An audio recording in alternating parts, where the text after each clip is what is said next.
Now I'm mad, partly because this is my second time trying to film this video, but more so because of Gareth Southgate and England. We are atrocious. So bad. Gareth Southgate is the type of man to take the minus offer on the chase, or he's the type of man to wash his hands after having a shower, because what we've seen from England has been so boring, so safe, and yet really, really poor. And there are multiple reasons for this. I think there's problems with who's playing, where they're playing, and how they're playing. So if you want to talk about the fundamentals of football, the who, where, and how are pretty important. And I think England are getting them a bit wrong. I don't want to be too tactical in today's video. I want to talk about the surface level problems. Not because there aren't small details that are issues at the moment, but because I think what England really need right now is just to reinvent their basics. I think the basics is where England are struggling, and so that's what I want to cover in today's video. I want to talk about how they can just improve by changing one little thing. So I want to break this video down into two halves. The first half I'm going to talk about a very basic thing that needs to change with the current lineup, and then the second half I'm going to talk about a couple alternative lineups that we could see that could change how England play, some new systems and some new tactics that change could bring as well, that might ultimately help England in this tournament, which is something we really need to see, and soon. Okay, so going into the first half of this video, I'm going to talk about the main thing that needs to change amongst England at the moment. And you've probably seen it everywhere already, but it needs to happen, and I'm going to talk about it again today, I'm afraid, just because it is such an essential thing. And it's how England are pressing. The way that England are pressing at the moment is really, really poor. As you can see from the screenshots at the moment, Saka and Foden are so narrow in their press. They're not closing any one player down, and they're not really closing any passing lanes down, not effectively anyway. So I think they're immediately one area of concern. Harry Kane as well has been really lazy in his pressing. What I am worried about though, and I'm seeing a lot of criticisms for Foden, I'm seeing criticism for Kane, and whilst I think it's partly justified because they have been poor, I think what you've got to understand is the fact that Foden and Saka are both doing the same thing. They're both very narrow. I don't think it's them making a mistake. I think it's what Southgate has told them to do. And I've got this line up against a 3-2-5 or a 3-2-4-1, whatever you want to call it, because this is what we saw against Denmark. And I want to talk mostly about that Denmark game, into how England can change their press. And as you can see immediately off the bat, let's give the ball to the goalkeeper. Denmark here, or whoever England are playing, technically have 4 players against the opposition's 6. So immediately, that is a numerical disadvantage. That means winning the ball back is a lot harder. And that's even before, if we drop the wing-backs back, now they've got 8 players to our 4, because Rice and Trent Alexander-Arnold are still staying deep. That's problem number 1. The other thing that I don't understand is that we then have 7 players covering their 3 attackers. We have a significant advantage there, which is great, because it probably means the attackers aren't winning the ball, but it means that everyone else is. I don't get it.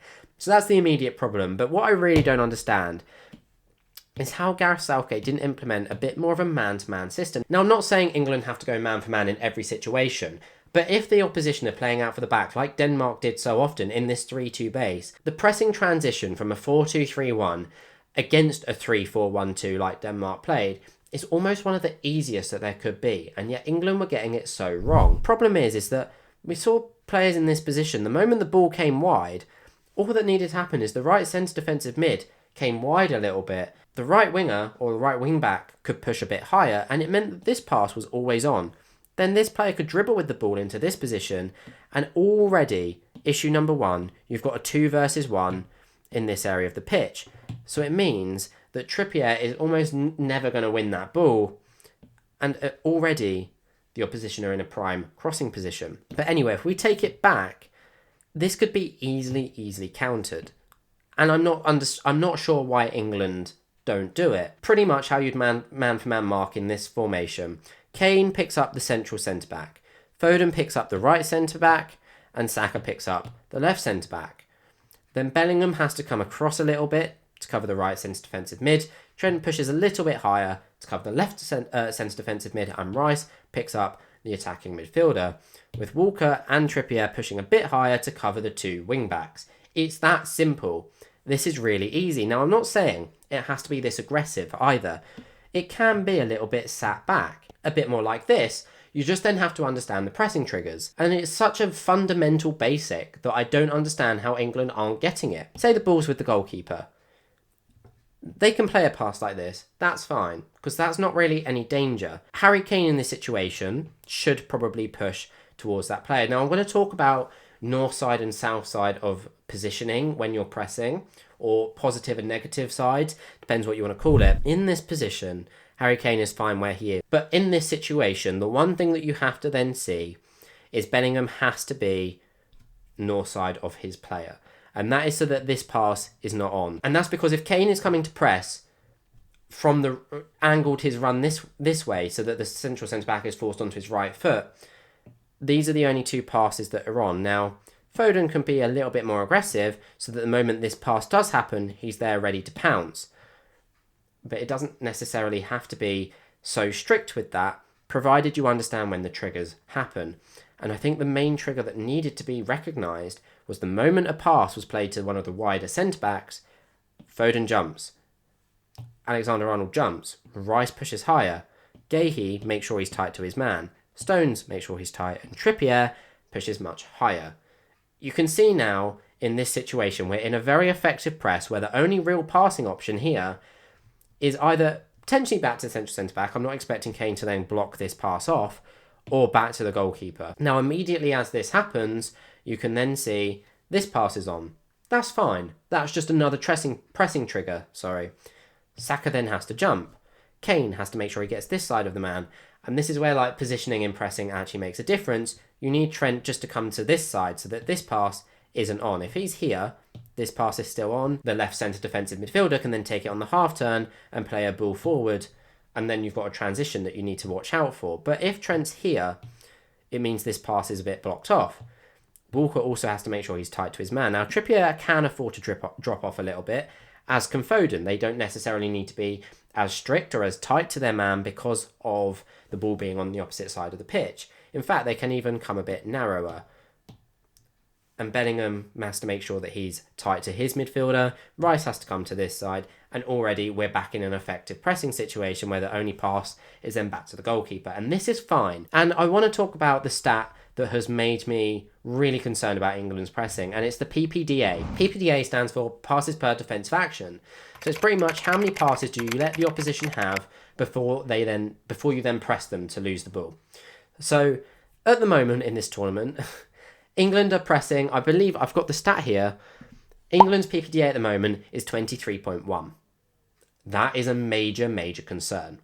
23.1 passes that the opposition are making before England close them down. For context, for the best teams in the Premier League, teams like Man City or Liverpool, you're looking at a PPDA of around about 8 to 10, maybe 9 to 12, in that kind of range.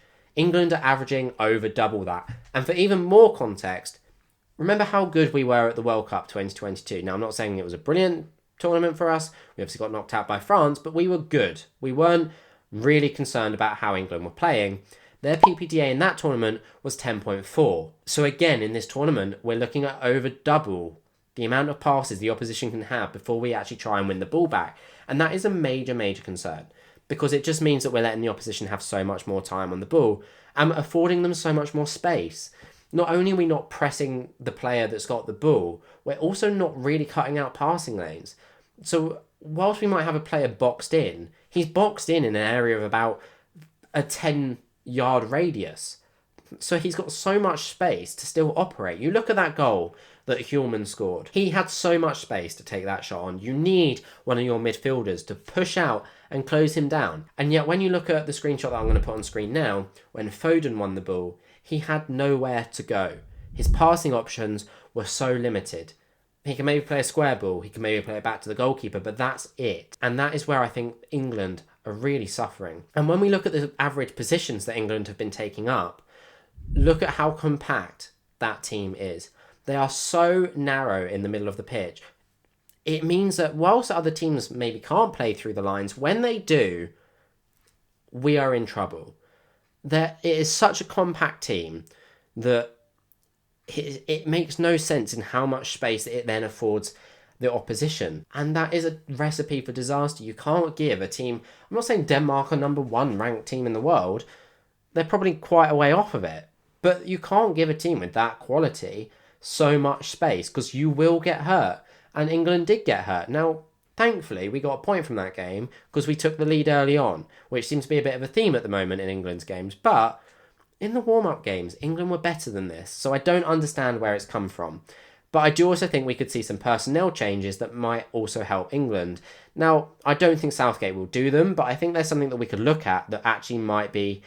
It might come to a point where changes are needed, and so the Slovenia game on Tuesday night could be that.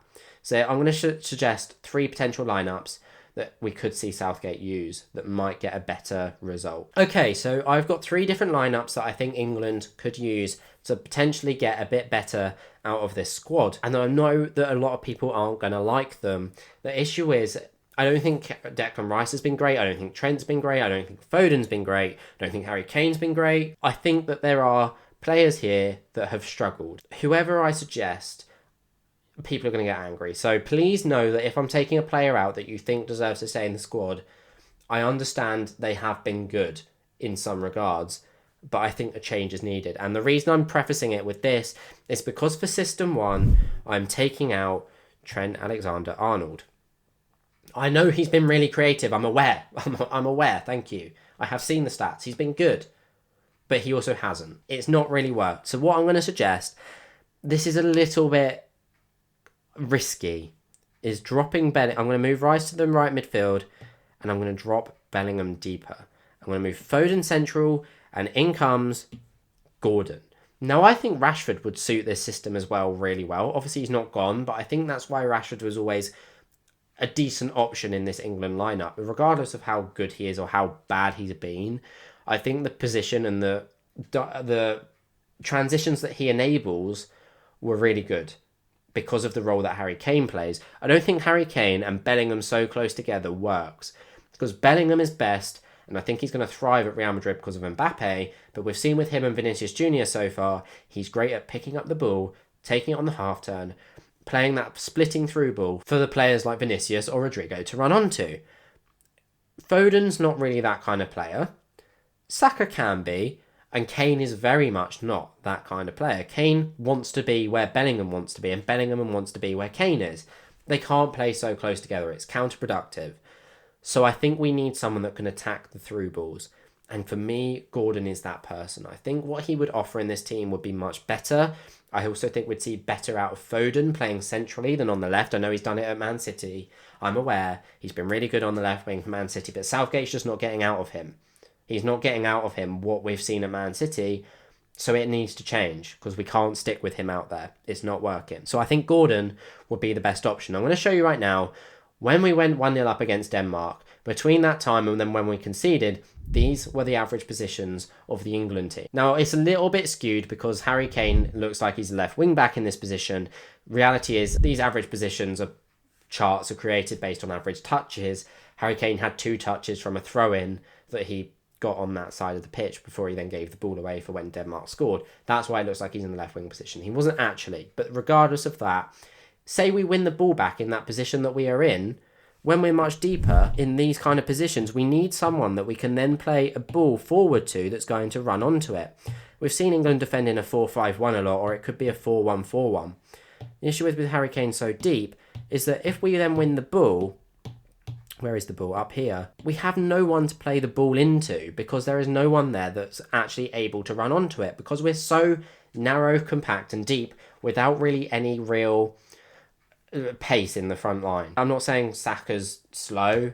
I get that he can do it, but I think we need someone like Gordon that will get onto that ball and do what we need him to do and be an enabler to then hold up the ball and allow us to transition, allow us to get out from the back. Now, I'm going to suggest another system that is going to be a little bit weird, and you're going to have to understand where I'm coming from for this. I think a big issue with why Declan Rice hasn't been that great so far this tournament is because he has been the player that I'm going to try and set it up get it back up to how we have been playing. And we've seen something a bit like this. Let me get Trent back in this 3-2-5 shape where Trent tries to push a little bit higher. He almost wants to be the player attacking this half space because that's where he's most deadly. The issue is, the ball's at the centre-back. Declan Rice is the player having to take the ball off of the defence and transition it forward. His pass rate against Denmark was really not great. He can't dribble forward with the ball because then look at all the space it opens up in this midfield. So he has to just try and pass the ball forward. But in this position, his passing is not good enough to find all these passes. So we see Foden dropping into this position to get on the ball to then carry it forward instead. And I don't think we're seeing the best of Declan Rice, which is why I think he's been so heavily criticised so far. I think he needs someone alongside him that's going to do a bit better.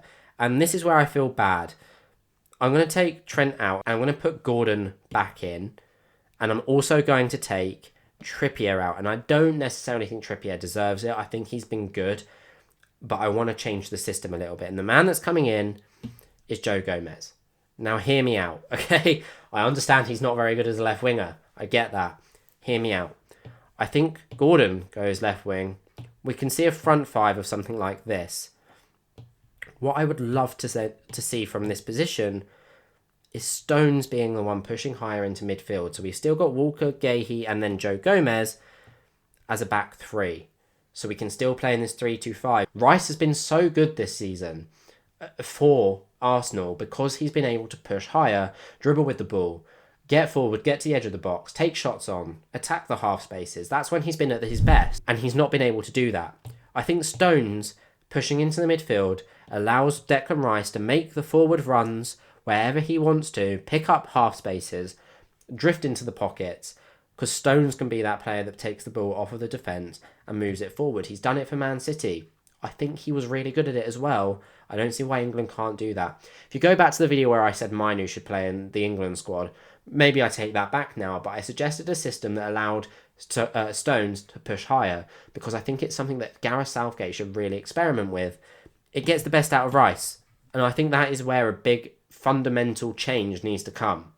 Declan Rice needs to have a better role in this squad where we get the best out of him, and I think this would do that. And it means defensively, we can drop back into a 4-1 base so quickly and easily that it's not a concern. Instead of having your midfielders all up here and whatever in a 3-1, and then they've got to run the entire length of the pitch, it means that we can get back into this 4-1 base so much easier with the right players. Now, the third system I'm going to suggest is based on vibes only. I don't think Foden's been great. Out he comes. I don't think Saka's been the best. He's not been bad, but out he comes. I get it. You're not happy. Fine. I'm going to take Gomez back out as well. So at the moment, we've got, what's that? 4, 5, 6, 8 players. So we need 3 more. Who's coming in at left back? I'm going to bring Trippier back in. That's fine. Bellingham for me stays as the 10. I think it's where he's best. I don't like it when he's next to Kane, but I think he's the best option in this position. Gordon has stayed in the team, and on the right wing, in comes Palmer. And if I could, this would be my solution. This would be my answer to everything we've seen.